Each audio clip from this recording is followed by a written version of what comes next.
नमस्कार, मैं हूं पद्मजा जोशी। आप देख रहे हैं आज की अड़ी। एक हफ्ते में दूसरी बार पाकिस्तान ने मान लिया है कि आतंकियों के साथ और आतंक के साथ उसका बेहद पुराना और बेहद गहरा रिश्ता है। पहले पाकिस्तान के रक्षा मंत्री ख्वाजा आसिफ ने पिछले ही हफ्ते ये कहा था कि 30 साल से 3 दशकों से वो पूरी दुनिया का डर्टी वर्क कर रहे हैं। वहीं आज बिलावल भुट्टो जरदारी ने भी इसी बात को मान लिया। उन्होंने 2 कदम और आगे जाकर के कहा कि देखिए, ये बात तो किसी से छुपी नहीं है कि आतंकियों के साथ पाकिस्तान का एक पास्ट रहा है, यानी कि एक गहरा रिश्ता कई सालों से रहा है। ऐसे में सवाल फिर यही है कि ये रिश्ता आखिर कहलाता क्या है, जिसको लेकर के पाकिस्तान इतने सालों से पूरी दुनिया के लिए डर्टी वर्क कर रहा है। सोचने वाली बात यह है कि बिलावल भुट्टो एक तरफ तो खुद ही मान रहे हैं कि हाँ जी, हमारा रिश्ता है आतंकवादियों के साथ, आतंक के आकाओं के साथ। वहीं दूसरी तरफ जब वो अपने लोगों के बीच, अपनी आवाम के बीच जाते हैं तो क्या कह रहे हैं? नरेंद्र मोदी हमारे ऊपर वॉर थोप रहे हैं, हम पर जंग थोप रहे हैं, और फिर से अपनी उसी गीदड़ भभकी को दोहराते हैं कि या तो इंडस नदी में पानी बहेगा, नहीं तो खून बहेगा। तो आखिर बिलावल भुट्टो चाहते क्या हैं? एक तरफ आतंकियों का पालन पोषण करेंगे और दूसरी तरफ सिंधु नदी के मुद्दे पर खून बहाने की गीदड़ भभकी देंगे। बिलावल भुट्टो ये समझ नहीं पा रहे हैं कि आतंक के साथ उनका रिश्ता है क्या, लेकिन भारत को बिल्कुल पता है कि पाकिस्तान का रिश्ता क्या है और पाकिस्तान से कैसे डील करना चाहिए। इसीलिए जो हम कूटनीतिक तौर पर कर रहे हैं वो तो कर ही रहे हैं, सेना जो करेगी वो करेगी, लेकिन भारत ग्लोबल लीडर्स को एकजुट करने में लगा हुआ है। कल रक्षा मंत्री राजनाथ सिंह ने अमेरिकी रक्षा मंत्री पीट हेग्सेथ के साथ बातचीत की। माफ कीजिए, हेग्सेथ ने भारत के साथ मजबूती से खड़े होने की बात एक बार फिर से दोहराई। वहीं एक दिन पहले अमेरिकी विदेश मंत्री मार्को रूबियो ने भी भारत के विदेश मंत्री एस जयशंकर और पाकिस्तान के प्रधानमंत्री शहबाज शरीफ दोनों से ही बातचीत की थी। रूबियो ने पहलगाम हमले की निंदा की और दोनों देशों से शांति स्थापित करने की अपील की। वहीं अमेरिकी उपराष्ट्रपति जेडी वैंस ने अब एक इंटरव्यू में भारत से तनाव को लेकर के एक बहुत बड़ी बात कही।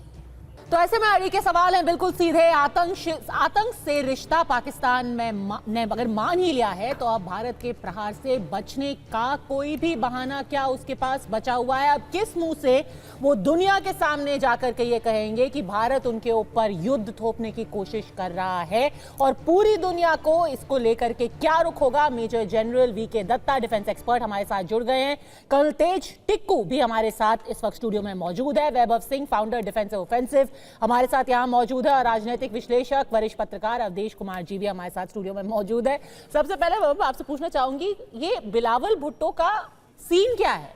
कभी वो जाकर के वेस्टर्न मीडिया को कहते हैं कि हाँ जी, हमारा बहुत ही पुराना रिश्ता है, we have a past, we have a history with terrorist organisation, extremist organisation, फिर अपने लोगों के पास जाकर के कहते हैं अपनी उर्दू में कि भाई यहां पर खून बहेगा और पानी बहेगा। चल क्या रहा है बिलावल भुट्टो के साथ? देखिए, बिलावल भुट्टो ज़्यादा बेहतर कौन जान सकता है पाकिस्तान आर्मी की सलाहियत। वो कह रहे थे ना कि हमारी जो सलाहियत है पाक फौज की, वो किसी को पता नहीं है। बिलावल भुट्टो को जाहिर सी बात है पता होगी, उनके नाना को मारा है, उनके नाना को मारने के बाद निर्वस्त्र करके उनकी तस्वीर खींची गई, तस्वीर खींच करके उसको जो है GHQ रावलपिंडी भिजवाया गया, ये देखने के लिए कि कहीं उनका सर्कमसिजन हुआ है कि नहीं, क्योंकि जुल्फ़िकार अली भुट्टो की जो माँ थी वो हिंदू थी। तो ज़ियाउल हक ने और पाक फौज ने ये कहा था उसकी तस्वीर ज़रूर भेजना, ताकि ये पता चलेगा सर्कमसिजन नहीं हुआ होगा तो उसके पैम्फलेट छाप करके पूरे पाकिस्तान में बांटे जाएंगे, ये साबित करने के लिए कि ये तो देखे, ये तो हिंदू था, तो इसको मारना तो जायज़ है। तो बिलावल भुट्टो से बेहतर कौन जानेगा? दूसरी बात, उनकी माँ को मारा तो उनकी सलाहियत उनसे बेहतर कौन बताएगा? उनके पिता को निर्वस्त्र करके वहाँ की जेल में मारा गया, उनकी ज़ुबान काटी गई, 13 साल जेल में रखा गया बिना FIR, बिना मुकदमे के। तो बिलावल भुट्टो से ज़्यादा पाक फौज की सलाहियत कौन जानेगा? और खुद बिलावल भुट्टो एग्जाइल में सालों रहे, दशकों रहे हैं, तो उनसे बेहतर भी कोई नहीं बता सकता। और जहां तक देखिए खून बहने की बात है, तो खून तो बहेगा सिंधु नदी में, इसमें कोई दो राय नहीं है, मैं मानता हूं इस बात को। लेकिन वो खून हिंदुस्तान का नहीं होगा, वो खून हिंदुस्तानियों का नहीं होगा, वो खून इनका होगा, उन पाकिस्तानियों का होगा जो आतंकवाद को शरण देते हैं, आतंकवाद को प्रश्रय देते हैं। तीसरी बात, देखिए बिलावल भुट्टो, मैं आज दुआ करता हूँ काश जुल्फ़िकार अली भुट्टो जिंदा होते तो बिलावल भुट्टो को हिंदुस्तान की फौज की भी सलाहियत बताते। जब वो घुटनों के बल गिड़गिड़ाते हुए हिंदुस्तान आए थे कि हमारे 93,000 फौजियों को छोड़ दीजिए, ये एक कप चाय की बातें करते हैं, इनके 93,000 फौजियों को हमने कोरमा और बिरयानी भी खिलाई थी और ओल्ड मॉन्क रम भी पिलाई थी। और ये एक कप चाय को महंगे भिखारी जो है रोते रहते कि जी हमने एक कप चाय पिला दी, हमने एक कप चाय पिला दी, हाउ वाज द टी। आप टी छोड़िए, आप तो ये बताइए वो जो 93,000 को हमने बिरयानी और कोरमे खिलाए थे, ठीक है, उन नमक हरामों को लाकर खड़ा कीजिए ना कैमरे के सामने, वो बताएं हिंदुस्तान की फौज की सलाहियत क्या है, जाके उनसे पूछें। उनमें बहुत सारे जिंदा हैं आजकल। मैंने देखा कल एक जो समय प्रिजनर ऑफ वॉर था वो कल पाकिस्तान के टेलीविजन में बैठ करके वीरता की गाथाएं गा रहा था। वो खुद जो यहाँ पे कैद में था, ठीक है, सर्टिफाइड प्रिजनर ऑफ वॉर है, सरेंडर किया हुआ, बेल्ट उतार करके, स्टार उतार करके। आपके यहाँ पे पैनल में फौजी हैं, वो बताएंगे कि एक फौजी के लिए इससे बड़ा डिसग्रेस, इस तरह शर्म की कोई बात नहीं होती है।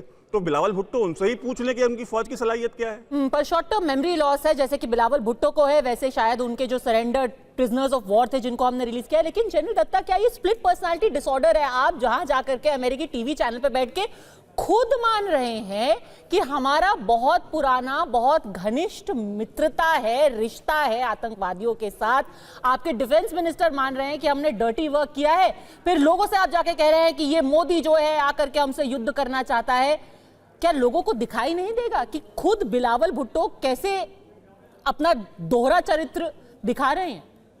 बिल्कुल, देखिए पद्मज, ऐसा है, पहले तो मैं बिलावल भुट्टो की इंडस रिवर के बारे में बोल दूं कि सिंधु नदी, अभी लोगों को मालूम होना चाहिए दुनिया में कि हिंदुस्तान का नाम कहाँ से पड़ा था। हिंदू कुश पहाड़ी और इंडस रिवर से हिंदुस्तान का नाम पड़ा, और वो इंडस रिवर भारत की है, हिंदुस्तान की है। ये हमसे क्या है इंडस रिवर छीनेंगे? ये तो हमारी बड़प्पन थी कि हमने वो सिंधु जल समझौते के तहत 1960 में नेहरू साहब ने ये पानी देने के लिए इनको एक समझौता कर दिया। ये तब से उछलते फिर रहे हैं। सबसे बड़ी गलती, हमने वो समझौता ही नहीं किया, बल्कि उनको कैनाल सिस्टम बनाने का पैसा भी दिया, जिस कैनाल के ऊपर 1965 की जंग में भारत की फौज को लाहौर के बाहर रुकना पड़ गया। इच्छोकेल कैनाल भारत के पैसे से बनी हुई कैनाल। खैर एनीवे, वो अलग मुद्दा है। अभी जहां तक इनका टेररिज्म का सवाल है, ये वो मुल्क है जो 71 की जंग में हारने के बाद इनकी पेंटें उतार के हमारे सामने, जब इन्होंने बेल्टें उतार के सरेंडर किया, और जो भी मेरे को पैनलिस्ट बता रहे थे कि इनको बिरयानी खिलाई, इनको खाना खिलाया, इनको 3 साल हमने पाला, ये अभिनंदन की बात करते आए, हाउ वाज द टी।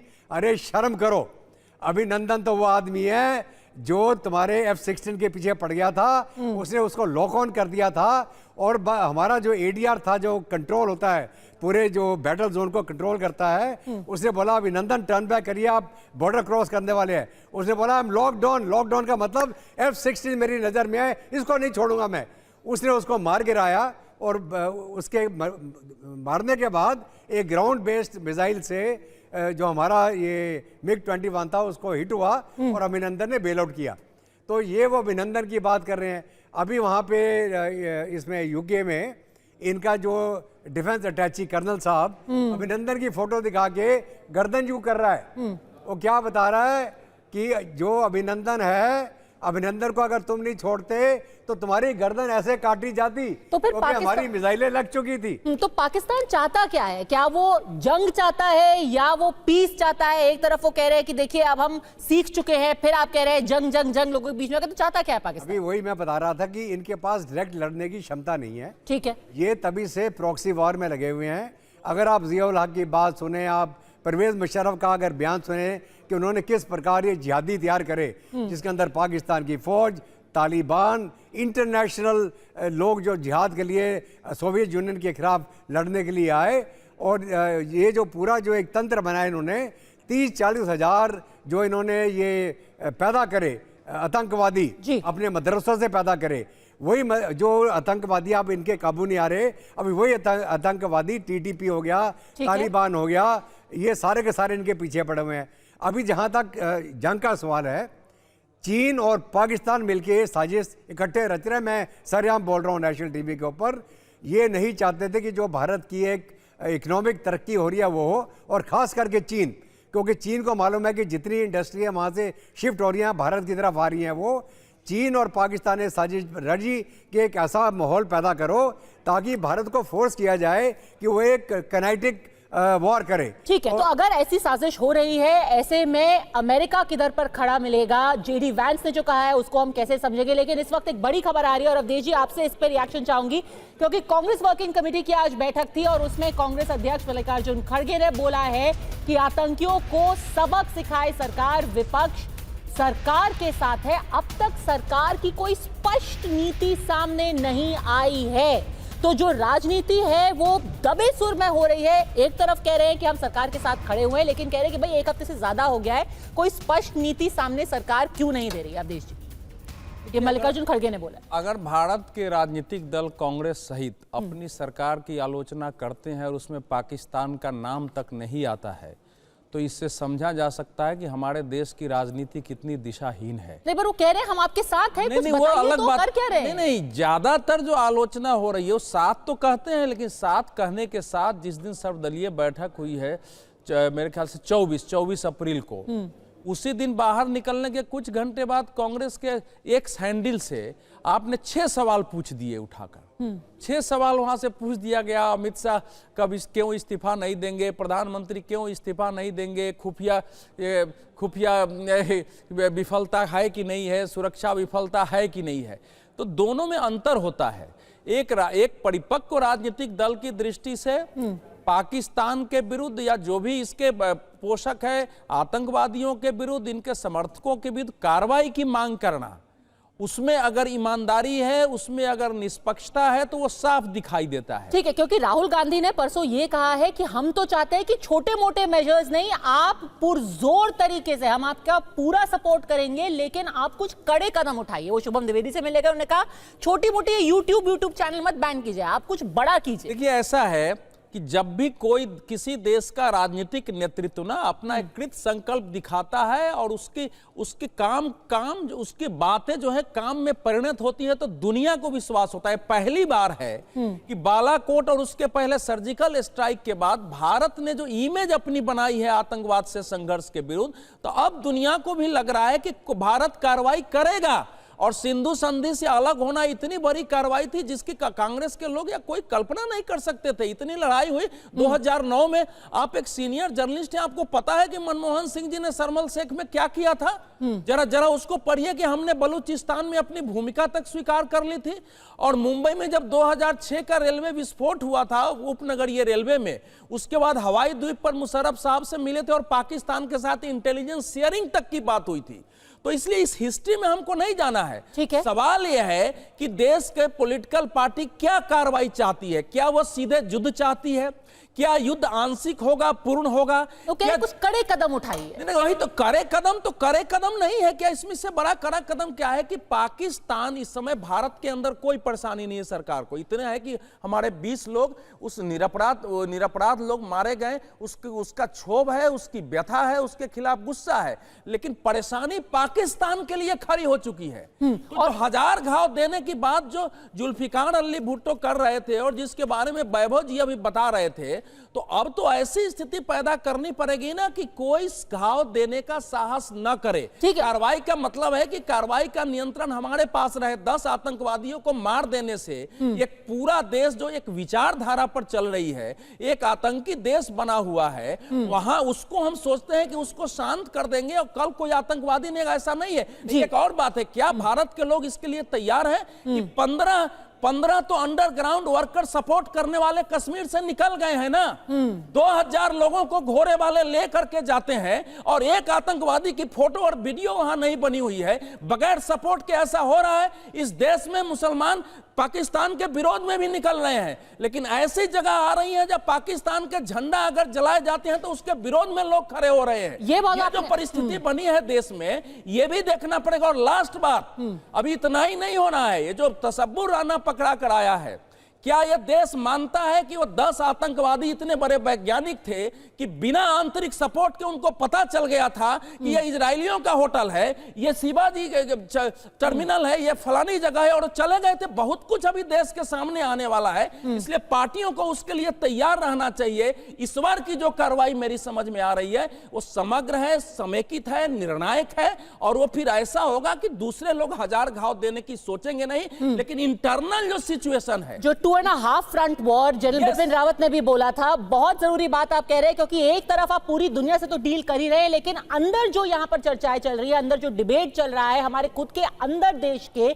जो ये अलग अलग फ्रंट्स बन गए हैं कि क्या हमें कैसे पाकिस्तान को रिस्पांस देना चाहिए। लेकिन मैं एक बार फिर से जो जेडी वैंस ने बोला है वो सुनाना चाहती हूं। और सुमित, क्योंकि एक लोगों के मन में अब एक थोड़ी सी शंका है कि क्या अमेरिका अपने हाथ पीछे खींच रहा है। अमेरिका इस वक्त किधर पे खड़ा हुआ है जब वो बार बार कह रहे हैं कि एस्केलेशन नहीं होना चाहिए, कोई भी रीजनल कॉन्फ्लिक्ट नहीं होनी चाहिए। सुमित, इंडियन एस्टैब्लिशमेंट में अभी क्या सोच है? क्या अमेरिका दो नाव की सवारी कर रहा है? एक तरफ जेडी वैंस कर रहे हैं कि कुछ भी डिस्टेबलाइज नहीं होना चाहिए रीजन में। तुलसी गैबार्ड ने पिछले हफ्ते कहा था कि भाई इस्लामिस्ट टेररिज्म है, हम आपके साथ खड़े हुए हैं, आप इससे लड़िए।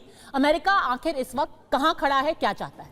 देखिए, अमेरिका और हमारी स्ट्रेटेजिक पार्टनरशिप जरूर है, लेकिन आप ये मान के चलिए पद्मजा कि कोई किसी दूसरे देश के बेसिस पर आप कोई जंग नहीं लड़ते या कोई बड़ा मिलिट्री एक्शंस नहीं लेते। आप अपने देश की सुरक्षा के लिहाज से अपने डिसीजन लेते हैं जो आपको सही लगते हैं। और शायद भारत ये रुख अपना पहले ही दिन क्लियर कर चुका है कि हम ये बात हमारी लड़ाई किसी देश से, किसी मुल्क से नहीं है, किसी सरकार से नहीं है दूसरे देश की। हमारी लड़ाई आतंकवाद के खिलाफ है। हमारी लड़ाई ना सिर्फ पाकिस्तान की पूरी इंस्टीट्यूशन के साथ, बल्कि एक शख्स, एक इंडिविजुअल के खिलाफ है, वो है आसिम मुनीर, जिनके ऊपर एक कॉन्स्पिरेसी के पूरी कह सकते हैं तार जोड़ते हैं। और यही भारत क्लियर कर चुका है कि आसिम मुनीर लगातार अगर टू नेशन थ्योरी की बात करते हैं, लगातार उन चीजों के बारे में प्रोवोक करते हैं और उसके कुछ दिनों बाद यह आतंकवादी घटना हो जाती है और लगातार पाकिस्तान में बैठे हैंडलर्स इन आतंकवादियों को सपोर्ट करते हैं, उनको डायरेक्ट करते हैं, तो निश्चित तौर पर यह दिखाता है कि सीधा इन्वॉल्वमेंट पाकिस्तान आर्मी के साथ है, टेररिस्टों का इन्वॉल्वमेंट है और भारत इसी के ऊपर कार्रवाई करेगा। और यह बात ना सिर्फ अमेरिका बल्कि दुनिया के दूसरे देशों को भी पहले ही दिन क्लियर कर दी गई थी। और शायद यही वजह है कि भले ही अमेरिका की तरफ से आप देखें अलग अलग रुख आ रहे हो, लेकिन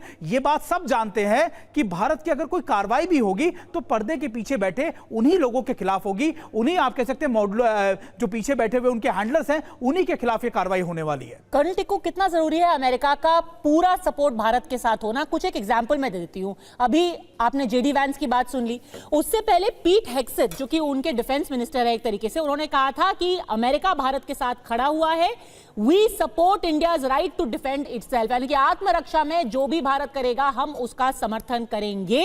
तुलसी गैबार्ड ने कहा था solidarity with India in the wake of horrific Islamist terrorist attack, हमारी प्रेयर्स हैं, हमारी सिंपथीज हैं, we are with you and support you as you hunt down. जिन लोगों ने भी ये अटैक किया है उनको आप हंट डाउन कीजिए। फिर जेडी वैंस कहते हैं देखिए दोनों देश मेरे मित्र हैं, दोनों को देख लेना चाहिए कि हालात बिगड़े ना। लेकिन एक लाइन उसमें और है, वो बोलेंगे उसमें वो कह रहे हैं कि पाकिस्तान कार्रवाई करे कि उसके कोऑपरेट करे to the extent that it is responsible करे। यस, तो पाकिस्तान कोऑपरेट करे मतलब उसमें एक शर्त है कि पाकिस्तान को आतंकवाद के विरुद्ध कार्रवाई करनी है।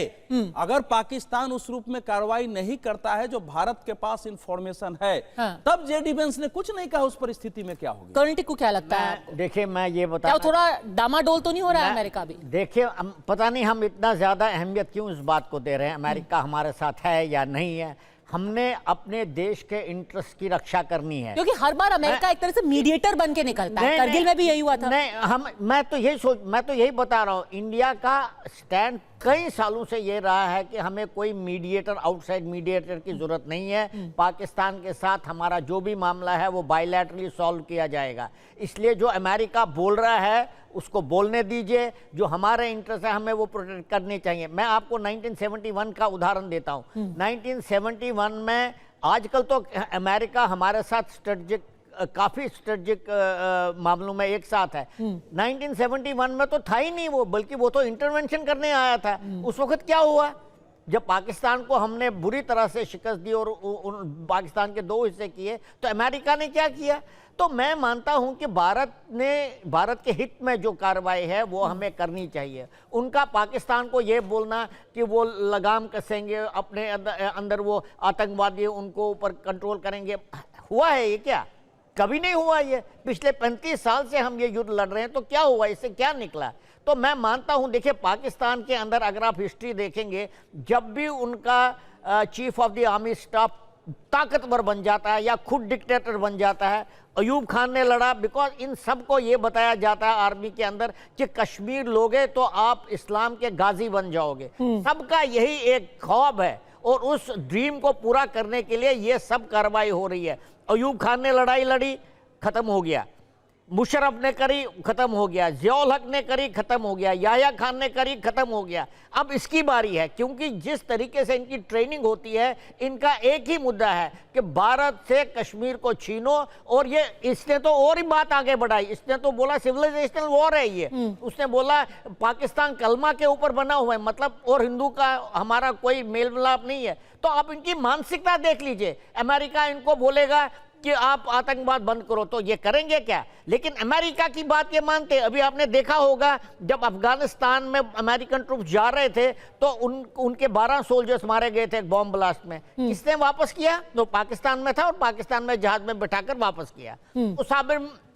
उसामा बिन लादेन वहां था, वहां मारा गया। इंफॉर्मेशन किसने दी? पाकिस्तान ने। आयरॉनिकली आज के ही दिन हुआ था ये, आज के दिन हुआ था 2 मई को। तो जितने भी 4-5 तो 9/11 के आतंकवादी जो बिल्कुल डायरेक्टली था, वो तो पाकिस्तान में थे। पाकिस्तान ने उनको वापस किया। तो अमेरिका का वो इंटरेस्ट प्रोटेक्ट कर रहे हैं, लेकिन हमें उससे कोई लेना देना नहीं। हमने अपने इंटरेस्ट प्रोटेक्ट करने। क्या हम ये एश्योरेंस ले सकते, या पाकिस्तान की एश्योरेंस पर हम बिलीव कर सकते हैं कि आगे अटैक नहीं होगा? ऐसा अटैक आगे नहीं होगा। कोई एश्योरेंस है क्या? पुलवामा हुआ, पठानकोट हुआ, उससे पहले 26/11 हुआ। तो हमें ऐसे कदम उठाने चाहिए ताकि ये टेरर नेटवर्क खत्म करें हम। साहब, अमेरिका के बयान में इस प्रकार की भाषा नहीं है जिससे भारत को कोई परेशानी या नाराजगी हो। भारत ने अपना निर्णय दिखाया है। देखिए वो जो बता रहे हैं, नहीं, क्योंकि हर कोई कह रहा है कि इस इलाके में कुछ गड़बड़ी नहीं होनी चाहिए। वो एक अलग बात होती है। डिस्टेबलाइज मत कीजिए। न्यूक्लियर साहब, एक मिनट देखिए, ऐसा है पहले भी पाकिस्तान न्यूक्लियर धमकी देता था। 2 कार्रवाइयों से भारत ने उसके मिथ को तोड़ दिया कि हमने बालाकोट किया, आपका न्यूक्लियर धरा रह गया। मैं एक बात बताना चाहता हूं। देखिए, ट्रंप जब आया उनकी पॉलिसी बिल्कुल क्लियर थी। उन्होंने बोला मैं जंग खत्म करना चाहता हूं। इनफैक्ट उन्होंने पूरी रेपुटेशन दाव में लगा दी। मैं यूक्रेन का जंग 24 घंटे में खत्म करूंगा, ईरान के साथ मैं न्यूक्लियर वो वापस कर लूंगा। उनका ये मतलब है कि भाई दुनिया में अमन हो, शायद अगर वो कर सकते हैं तो वो नहीं चाहते तीसरा फ्लैश पॉइंट हो। आपका middle east already flash point है। रशिया यूक्रेन वॉर रुक नहीं रहा है। तो फिर हमें होल्ड बैक तो नहीं करेंगे? कौन? अमेरिका हमें ये तो नहीं कहेगा कि भाई अभी रुक जाओ। नहीं, हमें सोचना ही नहीं चाहिए इस बात के बारे में। हमें अपने इंटरेस्ट प्रोटेक्ट करने हैं। ठीक है, हमें अपने इंटरेस्ट प्रोटेक्ट करने हैं। पाकिस्तान का इस वक्त इंटरेस्ट क्या है? बहुत दिलचस्प बात आपको सुना देती हूँ। एक तरफ उनके सारे नेता हैं, बिलावल भुट्टो हैं, उनके ख्वाजा आसिफ हैं, उनके सेनेटर्स हैं। वो कह रहे हैं कि भाई कल ही जंग हो जाएगी, हम हिंदुस्तान को एकदम उसकी नानी याद दिला देंगे। और पाकिस्तान के एक और नेता है मौलाना फजलुर रहमान, वो कह रहे हैं कि भाई क्या क्या करेगी हमारी सेना ये सब नहीं हल कर सकती है। तुम कह रहे हो कि भाई हमारी सेना फला कर देगी, सारे आपके विमान गिरा देगी, इंडिया में चढ़ाई कर देगी। कोई कह रहा है हम अयोध्या पहुंच जाएंगे, वहां बाबरी मस्जिद बना देंगे। और फिर फजलुर रहमान उनको क्या जवाब दे रहे हैं, देखिए फजलुर रहमान ने पाकिस्तान को शीशा दिखाया है। आपने पूरे 25 साल तक तालिबान की हिमायत करी और आपने उनको हुकूमत में लाया, लेकिन जैसे ही वो हुकूमत में आए उनकी आपके साथ रिलेशंस ख़त्म हो गई। और उन्होंने बिल्कुल ठीक बोला, ज़ाहिर शाह से लेकर अशरफ गनी तक अफगानिस्तान के रिलेशंस हमसे अच्छे, हमारे साथ ज़्यादा अच्छे बनिस्बत के पाकिस्तान के साथ। क्योंकि इसकी बड़ी समस्या है, वो ये है कि पाकिस्तान हमेशा अफगानिस्तान को सैटेलाइट कंट्री के तौर पर देखना चाहता है और अफगानों को वो मंजूर नहीं है, तो वो नहीं एक्सेप्ट करेंगे इस बात को, इसलिए कन्फ्लिक्ट है। एक बहुत जरूरी डेटा मैं देना चाहती हूँ सारे व्यूअर्स को, इससे पहले कि वैभव आप रिएक्ट करें इसे, कि इस वक्त ज्यादातर दुनिया भारत के साथ खड़ी हुई है। जैसे कि कर्नल टिक्कू ने भी कहा कि हमें सिर्फ अपना नेशनल इंटरेस्ट देखना है, हमारे देश के लिए इस वक्त क्या जरूरी है और किस किस का हमें सपोर्ट मिल रहा है वो एक बोनस है। अब आप इस्लामिक राष्ट्र भी जो है उनमें अगर देख लीजिए कौन कौन खड़ा है भारत के साथ, इसीलिए फजलुर रहमान भी जो है इस वक्त कह रहे थे कि अफगानिस्तान का तो मसला पहले पाकिस्तान सुलझा ले, बाकी की दुनिया की, भारत की तो बाद में बात करेंगे। मिस्र, Qatar, Oman, Kuwait, Bahrain, Indonesia, Afghanistan सब भारत के पाले में है और सिर्फ 4 ऐसे देश हैं जिन्होंने अभी तक सपोर्ट किया है पाकिस्तान को, वो हैं तुर्की, इराक, अजरबैजान और सीरिया। वैभव, कितना हमें परेशान होना चाहिए कि ये 4 देश अभी पाकिस्तान को सपोर्ट कर रहे हैं? देखिए, कोई परेशानी की बात नहीं है, बिकॉज इनमें से जिन देशों का नाम है उसमें से ग्लोबल स्पॉन्सर ऑफ टेररिज्म भी हैं, और उनमें से वो कंट्रीज़ भी हैं जो कि बिल्कुल सिविल वॉर से गुजर रही हैं और उनकी कोई लोकस स्टैंडाई नहीं है ग्लोबली। देखिए, मौलाना फजलुर रहमान जो बातें कह रहे हैं कि भाई कश्मीर ज़्यादा इंपॉर्टेंट अफगानिस्तान है, वो क्यों कह रहे हैं? वो इसलिए कह रहे हो कि उनकी खुद की पार्टी जमीयत उलमाए इस्लाम फजलुर रहमान जो है, उसके 3 दर्जन से ज़्यादा जो है जो नेता हैं उनकी पार्टी के, जो मेंबर ऑफ पार्लियामेंट भी रह चुके हैं, उनको टीटीपी ने सुसाइड बॉम्बिंग्स में और अलग अलग हमलों में उनको जान से मारा भी है। और अभी हाल ही में तकरीबन 2 हफ्ते पहले उनकी पार्टी के एक सीनियर लीडर को बनू, जो खैबर पख्तूनख्वा का एक जिला है, वहां पे भी उनको मारा गया। और मौलाना फजलुर रहमान उस चीज़ से उनकी लगभग आधा खैबर पख्तूनख्वा के अंदर उनका जो काडर है वो खत्म हो चुका है। आम इंसान जो है वो टीटीपी को ज्यादा सपोर्ट कर रहे हैं, तहरीके तालिबान पाकिस्तान को, बनिस्बत मौलाना फजलुर रहमान। या पाक फौज का तो खैर नामो निशान ही वहां पे, मतलब पेशावर के बाहर तो उनकी रीट ही नहीं चलती है। खुद खैबर पख्तूनख्वा का जो चीफ मिनिस्टर है अली अमीन गंडापुर, वो कहता है कि अगर मैं टीटीपी को भत्ता ना दूं तो मैं खुद अपने खेत से अपनी फसल नहीं काट सकता। तो आप ये सोचे कि एक सूबे का चीफ मिनिस्टर ये कहता है, ये हालत है उस स्टेट का। और मौलाना फजलुर रहमान की सारी पॉलिटिक्स उसी स्टेट में है। मौलाना के पास कोई वोट पंजाब में या सिंध में या बलूचिस्तान में नहीं है। और एक चीज़ हमें ये समझनी चाहिए, देखिए जहां तक बात है कि एक मौलाना साहब ने एक बात फैक्चुअली इनकरेक्ट बोली है कि जाहिर शाह से लेकर के अशरफ गनी तक सारी गवर्नमेंट जो है वो प्रो इंडिया थी, बाकी जो तालिबानी गवर्नमेंट हैं वो प्रो पाकिस्तान है। ये भी फैक्चुअली इनकरेक्ट है। उसका रीज़न ये है, सिर्फ एक मुल्ला उमर की गवर्नमेंट थी जो कि प्रो पाकिस्तान नहीं थी, प्रो जिहाद थी। ठीक है, उसको आप प्रो पाकिस्तान नहीं कह सकते। दूसरी बात, ये जो गवर्नमेंट है जो आज की डेट में अफगानिस्तान में है वो प्रो इंडिया है, कंप्लीटली प्रो इंडिया है। क्योंकि पाकिस्तान के पास अफगानिस्तान को देने के लिए क्या है? वो लोग हैं जो अफगानिस्तान पाकिस्तान से धोखे में जो है डसे गए हैं। अफगानिस्तान के तालिबान के जो एम्बेसडर थे अब्दुल सलाम ज़ईफ, जो इस्लामाबाद में अफगानिस्तान के एम्बेसडर थे, क्योंकि तालिबानी गवर्नमेंट मुल्ला उमर की सिर्फ पाकिस्तान ने एक्नॉलेज किया था, रिकॉग्नाइज किया था, और सऊदी अरेबिया ने किया था, ईरान ने नहीं किया था बाय द वे। तो उनके जो एम्बेसडर थे अब्दुल सलाम ज़ईफ, उनकी किताब है my life with the Taliban, उसमें उन्होंने लिखा है कि भाई उनको, वो एम्बेसडर थे अफगानिस्तान के, उनको उठा के मुशर्रफ ने बेच दिया अमेरिका को। एम्बेसडर को एक मुल्क के बेच दिया अमेरिका को। उन्होंने किताब लिखी my life with the Taliban, उसमें उन्होंने लिखा कि जो पाकिस्तान आर्मी के जो फौजी हैं ये दोगले हैं, इनके मुंह में 2 जुबानें हैं और ये किसी के लिए भी भरोसे के लायक नहीं है। ये शायद सपने में भी कभी सच नहीं बोलते, सपने में भी किसी को भी देते होंगे तो धोखा ही देते होंगे। और एक कश्मीर की बात जो कह रहे थे, मौलाना साहब खुद पाकिस्तान की जो कश्मीर कमेटी है उसके कई दशकों तक चेयरमैन रहे हैं। और अगर मौलाना साहब ये कहते हैं कि कश्मीर मसला नहीं है, तो ये आपको बताता है कि पाकिस्तान के अंदर अपनी इंटरनल कितनी सीवियर प्रॉब्लम्स है कि कश्मीर कमेटी का 30 साल 40 साल तक चेयरमैन रहने वाला इंसान कहता है यार कश्मीर मसला ही नहीं है, अब तालिबान मसला है, अफगानिस्तान मसला है। जो उनका एक अकेला, वो जिसको कहते हैं ना ग्लू होता था, जिससे पूरा पाकिस्तान साथ रहता था कि भाई बाकी सब छोड़ो, कश्मीर के लिए साथ में जिहाद करो। अब कश्मीर को ही आप कह रहे हैं कि ये मसला आज है ही नहीं। और एक बात मैं आपको और बताना चाहता हूं कि हमारे जो दर्शक आपके देख रहे हैं, ये किताब है मेरे हाथ में, रेडर्स इन कश्मीर। ये किताब किसी भारतीय ने नहीं लिखी है, ये मेजर जनरल अकबर खान ने लिखी है, जो कि पाकिस्तान फौज के मेजर जनरल थे। ठीक है, उनकी किताब है रेडर्स इन कश्मीर। उन्होंने इस किताब में जो लिखा है, ये किताब भारत में पब्लिश होकर के हर एक घर में, स्पेशली कश्मीर के हर एक घर में देनी चाहिए। उन्होंने इस किताब में लिखा है, बिलावल भुट्टो सलाहियत की बात कर रहे थे ना पाक फौज की, उन्होंने लिखा है खुद अपने फौज के बारे में कि फौज कश्मीर में आने के लिए तैयार नहीं थी। उन्होंने जो कबायली थे, जो पश्तून थे, उनको इकट्ठा किया, जिसमें मेजॉरिटी अफरीदी थे, उनको इकट्ठा करके जब उन्होंने कश्मीर भेजा लड़ने के लिए, तो उन्होंने वहां क्या किया? उन्होंने कश्मीरी औरतों के साथ बलात्कार किए, उन्होंने कश्मीरियों के घर लूटे, और जिन औरतों के कान की बालियां उनको अगर नहीं दे रही थी तो उनके कान काट के उनकी बालियां ले गए। ये सारी बातें इस किताब में पाकिस्तान आर्मी के एक जनरल ने लिखी हैं। और ये किताब 60 साल तक इस किताब ये भारत में पब्लिश नहीं हुई। उसके बाद भी ये जो मेरे हाथ में है, ये हमारे से कुछ लोगों ने कुछ कॉपीज पब्लिश करवाई पाकिस्तान से मंगा करके। भारत में ये किताब आज भी पब्लिश नहीं होती। अगर इसको कश्मीर में बांट दिया जाए तो पाकिस्तान का जो रहा था, जो अध्यक्ष जी कह रहे थे कि जो लोकल ग्राउंड सपोर्ट है वो भी खत्म हो जाएगा, उनको भी मालूम चलेगा इन्होंने किया क्या है कश्मीरियों के साथ। और पाकिस्तान की फौज की असली शक्ल जो है वो भी लोगों के सामने आ जाती है ऐसी किताबों में। इसके कई सारे एक्सर्प्ट्स टाइम पे छपते रहे हैं यहाँ पे भारत के अंदर भी। लेकिन जो 2.5 फ्रंट वॉर की बात अध्यक्ष जी ने की थी, उसको मैं थोड़ा आगे बढ़ाना चाहती हूँ। ओवरग्राउंड वर्कर्स लगातार अरेस्ट किए जा रहे हैं कश्मीर के अंदर, जिन्होंने पहलगाम में रेकी करके, इन्फॉर्मेंट्स जो थे, जिन्होंने गाइड की तरह काम किया था। लेकिन बहुत टाइम से, पिछले 1 हफ्ते से जो भी ओवरग्राउंड वर्कर लोकल सपोर्ट की बात करता है, उसको बार बार कहा जाता है कि देखिए आप सियासत के लिए देश में नफरत फैला रहे हैं। लेकिन आज फारूक अब्दुल्ला ने खुद ये बात कबूल की है कि लोकल सपोर्ट के बिना ये आतंकी हमला हो ही नहीं सकता था। जनरल दत्ता, ये शायद ये चीज हर किसी को पता है कि लोकल सपोर्ट होता है, लेकिन जब भी इस कड़वी सच्चाई को कोई भी इसकी बात करता है तो फौरन से उन्हें कह दिया था कि आप कश्मीरियों के दुश्मन हैं, आप कश्मीरियों के खिलाफ नफरत फैला रहे हैं, आपकी वजह से कश्मीरियों के ऊपर पूरे देश में हमला हो रहा है। जब फारूक अब्दुल्ला मान सकते हैं तो हमारे देश के बाकी लोग क्यों नहीं मान सकते? देखिए पद्मजा, ये बड़ा अनफॉर्चुनेट एक सिंड्रोम है हमारे भारत में।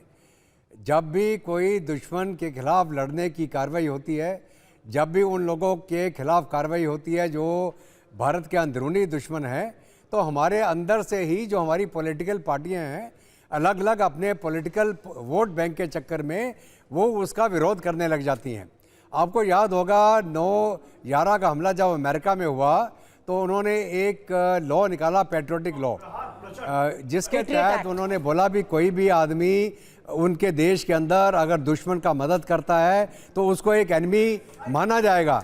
हमारे देश के अंदर भी ये हाई टाइम है कि हमें ये एक लॉ निकाल देना चाहिए कि कोई भी व्यक्ति, कोई भी पॉलिटिकल पार्टी हो, कोई हो, जो किसी भी लड़ाई की जंग की हालत में या इंटरनल सिक्योरिटी की सिचुएशन की हालत में आप क्रिटिसाइज करें अपनी गवर्नमेंट को, उनके एक्शंस को, और दुश्मन को मदद करे, उसके ऊपर एक्शन होना चाहिए। अभी जहाँ तक सवाल है ये J&K के अंदर, यहाँ इंसर्जेंसीज का जो इलाका होता है, कोई भी जो इंसर्जेंसी, उसको 3 स्तंभ चाहिए होते हैं। पहला क्या है, उनको एक सेफ सेंचुरी जो पाकिस्तान दे रहा है, बाहर से आते हैं, भारत के अंदर इन्फिल्ट्रेट करते हैं, यहाँ पे उनको लोकल सपोर्ट मिलती है, उनको खाना पीना छुपने की जगह मिलती है, यहाँ पे हमला करके यहाँ तो वापस चले जाते हैं जिंदा, और यहाँ उन्हीं की ओवरग्राउंड वर्कर की मदद से वो यहाँ पे छुपे रहते हैं। सर, पिछले 8-9 दिन हो गए हैं, कहाँ हैं वो आतंकी, जो 4 आतंकी जिन्होंने पहलगाम में हमला किया? ये सवाल तो हम पूछेंगे ना। ऐसा तो है नहीं कि वो जंगलों में वो अकेले ही घूम रहे होंगे, उनको कोई खाना दे रहा होगा, कोई रसद दे रहा होगा, कोई इंफॉर्मेशन दे रहा होगा कि भाई आर्मी की कहाँ मूवमेंट है। पर जैसे ही आप मुंह खोल के ये बात करेंगे, 4 लोग मोमबत्ती लेके खड़े हो जाएंगे कि नफरत फैलाना बंद करो, हम सब एक हैं। भाई 4 लोग तो होंगे ना जिनको कोई मदद कर रहा होगा कर्नेटिक को। पद्मा जी, मैं आपको एक चीज बताना चाहता हूं। दुनिया में जहां जहां पर इंसर्जेंसी है, कहीं पहले भी या अभी भी, कोई इंसर्जेंसी कामयाब नहीं होती जब तक लोकल सपोर्ट ना हो। जब, और फारूक अब्दुल्ला ने यही चीज बोली आप, लेकिन कल ये अपनी स्टेटमेंट बदली करेगा जब इसको कोई पॉलिटिकल फायदा किसी और स्टेटमेंट से मिलेगा। आपने देखा होगा महबूबा मुफ्ती ने भी कौन सा स्टेटमेंट दिया है अभी, क्योंकि ये लोग जो हैं पॉलिटिकल सर्वाइवल के लिए, इन लोगों ने उनकी हमेशा इंस्पिरेशन और एनकरेजमेंट करी है, जो बाद में इनको वोट देते हैं। कश्मीर के अंदर मैं आपको बताता हूं, अगर लोकल सपोर्ट आतंकवादी को नहीं मिलेगा, वो 2 दिन में खत्म किए जाएंगे। ये वाला पहलगाम अटैक भी आप खुद बता रहे हैं, हमारी चैनल्स बता रही हैं, इसमें से 4 में से 2 पाकिस्तानी और 2 कश्मीरी हैं।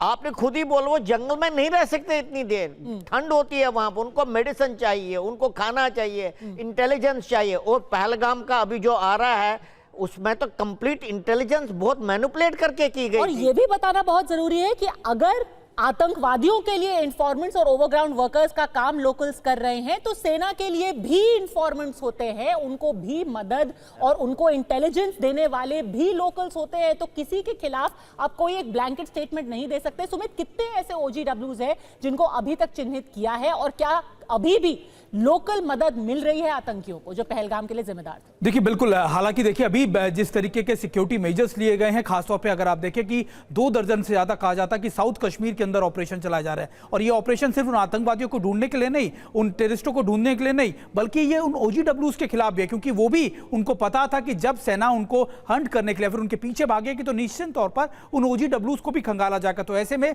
वो कई OGWs भी गायब है। लेकिन सबसे इंपॉर्टेंट बात यह पद्मजा, जो नेटवर्क था जिसने अपने आप को पिछले 1-1.5 साल में रिवाइव किया है, सेना का जो पूरा कोशिश है, या फिर आपके एयर फोर्सेस की जो पूरी कोशिश है, वो सिर्फ पाकिस्तान बेस्ड टेररिस्टों को एलिमिनेट करने की नहीं है, OGWs की कमर तोड़ने के लिए भी है। यही वजह है कि ज्यादा ऑपरेशंस आपको साउथ कश्मीर में इस बार देखने को मिलेंगे।